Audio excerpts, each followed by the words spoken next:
सभी बच्चे ध्यान दें।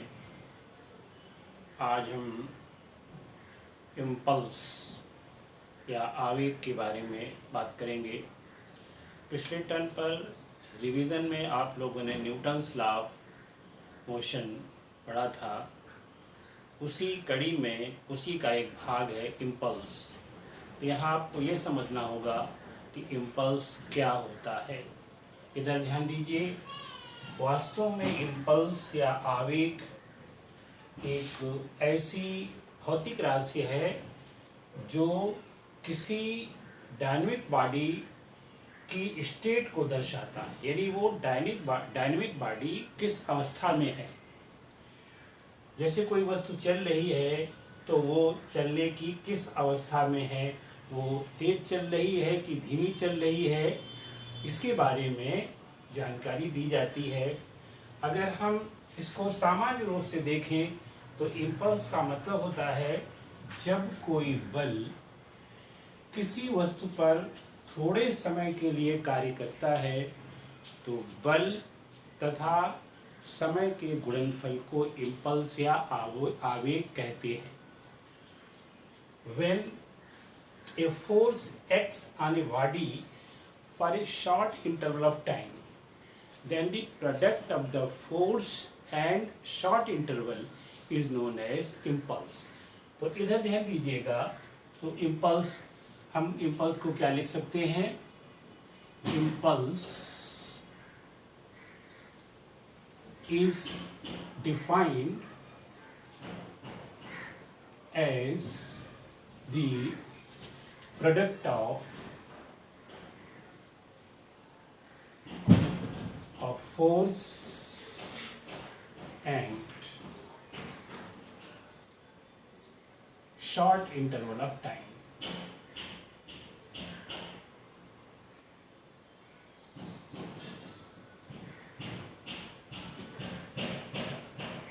इधर ध्यान दीजिए। मान लीजिए कोई फोर्स किसी बॉडी पर, यानी फोर्स F, और ये फोर्स F किसी बॉडी पर बहुत थोड़े समय यानी डेल्टा t समय के लिए कार्य करता है तो इसका impulse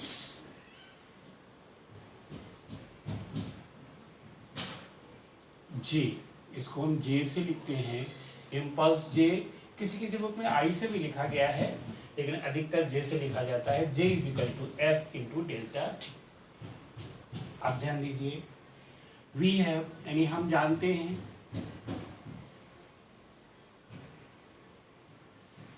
F is equal to ma, जहाँ पर m mass of the body and a acceleration produced in the body in which force is applied. तो therefore J is equal to हो जाएगा ma इंटू डेल्टा टी। अब फिर देखिए A acceleration. Now acceleration A is equal to delta V upon delta T। सभी बच्चे जानते हैं rate of change of velocity is known as acceleration।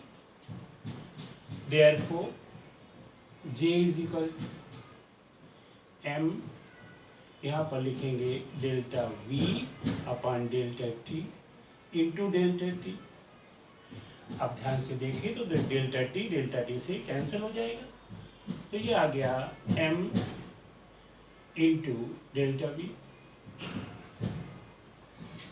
अब ध्यान दीजिए, if u and v are the initial and final velocities of the moving bodies, तो हम यहाँ पर क्या लिख सकते हैं? m into v minus u, और इसको और साफ कर दें तो ये हो जाएगा mv माइनस mu, और इस चीज को हम लिखेंगे चेंज ऑफ मोमेंटम।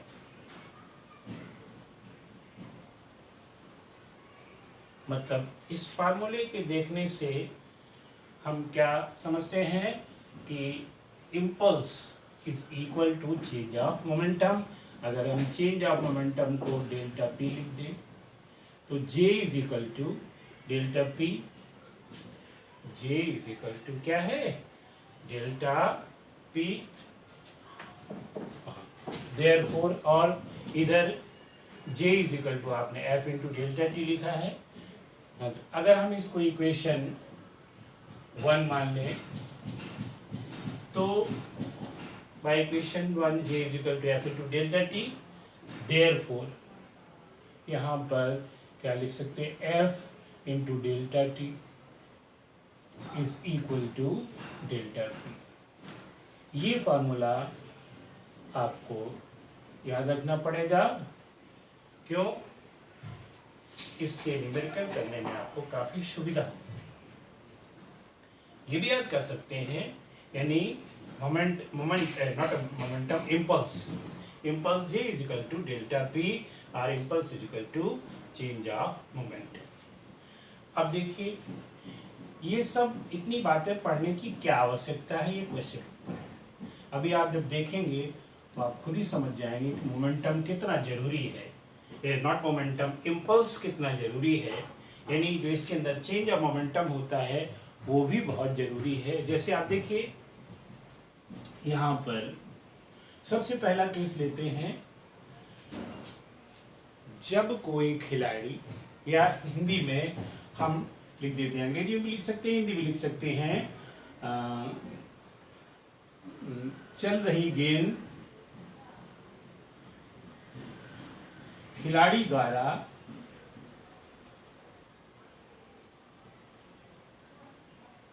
गेंद का कैच लेना,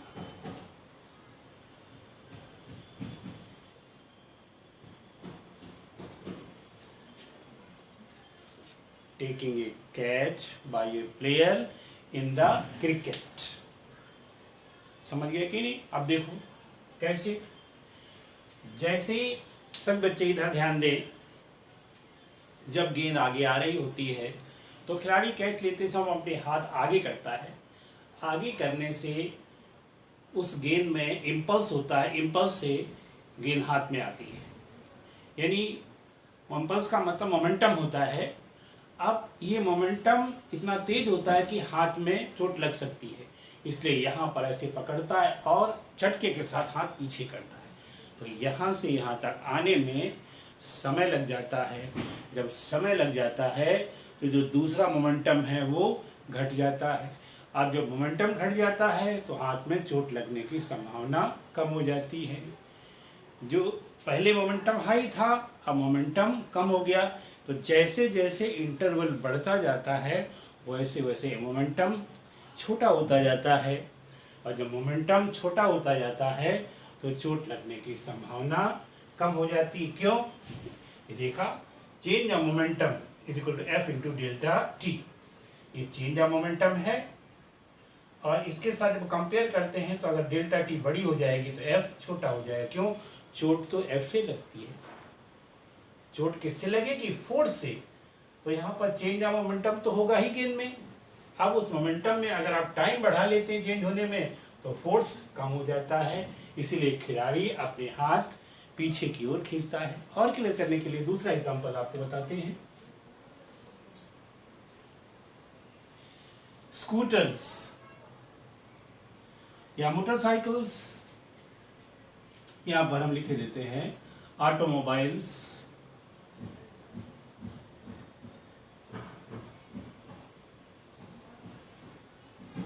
आर हैविंग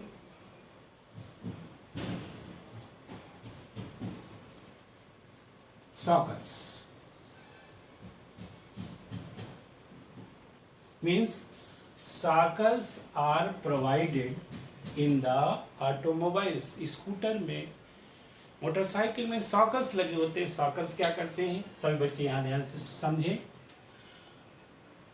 गाड़ी जा रही है और जैसी गाड़ी जाती है, गाड़ी के चलते हुए पहिए में एक जर्क ये मिलता है। अब ये बाइक का पहिया है, जैसे ही ये इस ऊंचाई पर चढ़ेगा तो एक तेजी के साथ झटका लगेगा। अगर इसमें शॉकर लगा हुआ तो शॉकर में एक स्प्रिंग होता है लाइक दिस, और जब ये यहाँ आएगा तो ये ऊंचा उठेगा। जब ऊंचा उठेगा तो स्प्रिंग क्या हो जाएगा, छोटा हो जाएगा, यानी स्प्रिंग दब जाएगी, और उस स्प्रिंग के दबने में एक टाइम लग जाएगा, यानी बड़ी स्प्रिंग को छोटा होने में एक टाइम लग जाएगा, वो डेल्टा टी होगा। तो अगर सॉकर धीरे से दबता है तो आपने देखा होगा जो बहुत अच्छी क्वालिटी के सॉकर्स होते हैं वो धीरे से दबते हैं, यानी उनका टाइम इंटरवल बड़ा होता है और उनमें झटके बहुत कम लगते हैं। और जो सॉकर अच्छे नहीं होते हैं, झटका लगा जल्दी से दब जाते हैं, तो उनमें झटके लगते हैं।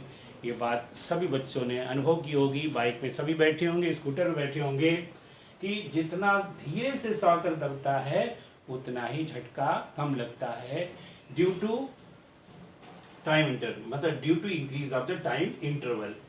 अब एक बात फिर यहाँ से समझ लो आप, चेंज ऑफ मोमेंटम तो हो ही रहा है, उस चेंज ऑफ मोमेंटम का अगर टाइम इंटरवल बढ़ जाता है तो फोर्स घट जाता है।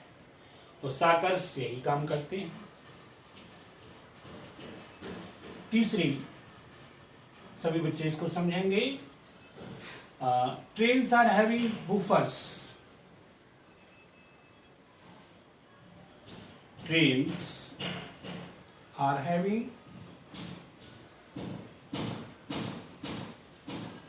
बूफर्स इन बोगीज। मतलब क्या हुआ, डिब्बे, हर डिब्बे में आगे तथा पीछे रबर के बूफर्स लगे होते हैं। अब हम आपको बूफर्स बता दें किस तरह होते हैं। यहाँ देखिए, जैसे मान लीजिए ये कोई बोगी है, बोगी के यहाँ पर एक इस तरह की संरचना होती है, और दूसरी बोगी ये है।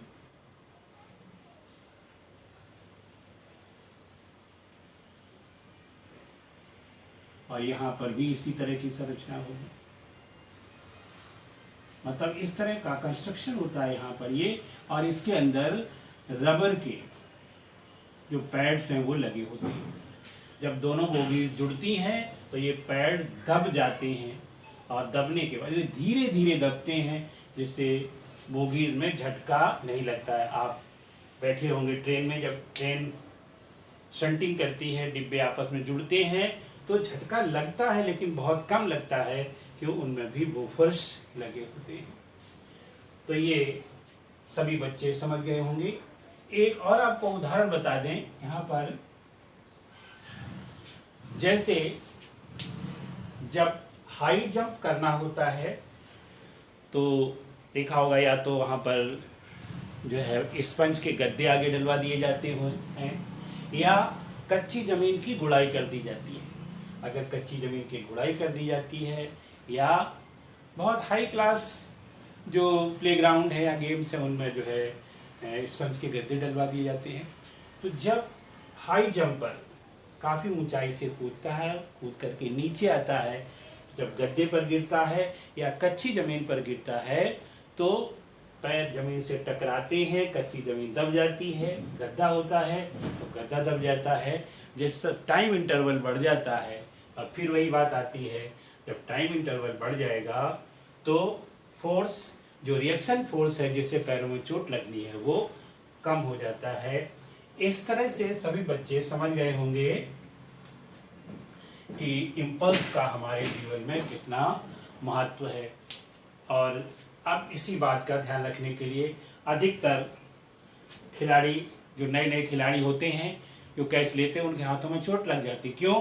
वो इस चीज़ से एडजस्ट नहीं हो पाते हैं, वो टाइम नहीं बढ़ा पाते हैं, गेंद को वहीं रोकना चाहते हैं। अगर गेंद वहीं रोकेंगे तो टाइम इंटरवल छोटा हो जाएगा, फोर्स बड़ा हो जाएगा, और जब फोर्स बड़ा हो जाएगा तो चोट अधिक लगेगी।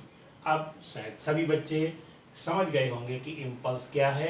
पहले तो आप इम्पल्स की एक छोटी सी डेफिनेशन है कि इम्पल्स जो होता है, क्या होता है, फोर्स तथा शॉर्ट इंटरवल ऑफ टाइम जो होता है उसका प्रोडक्ट होता है। और ये कब लगाया जाता है? जब कोई फोर्स किसी बॉडी पर थोड़े समय के लिए काम करता है। शायद सभी बच्चे समझ गए होंगे। अब यहाँ पर ये जो 4 नंबर मैंने डाला है, यहाँ पर है, मैं लिख ही देता हूँ, jumping on A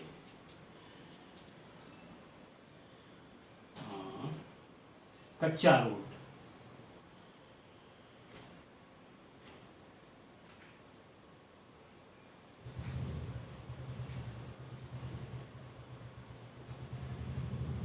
Jumping on a kacha ground is easier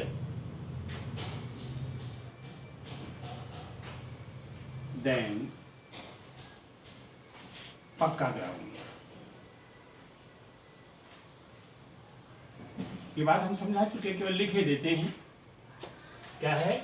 कच्चे जमीन पर कूदना इजी है पक्की जमीन की अपेक्षा। और इस बात को सभी बच्चे याद पढ़ेंगे और समझकर इस बात को याद कर डालेंगे।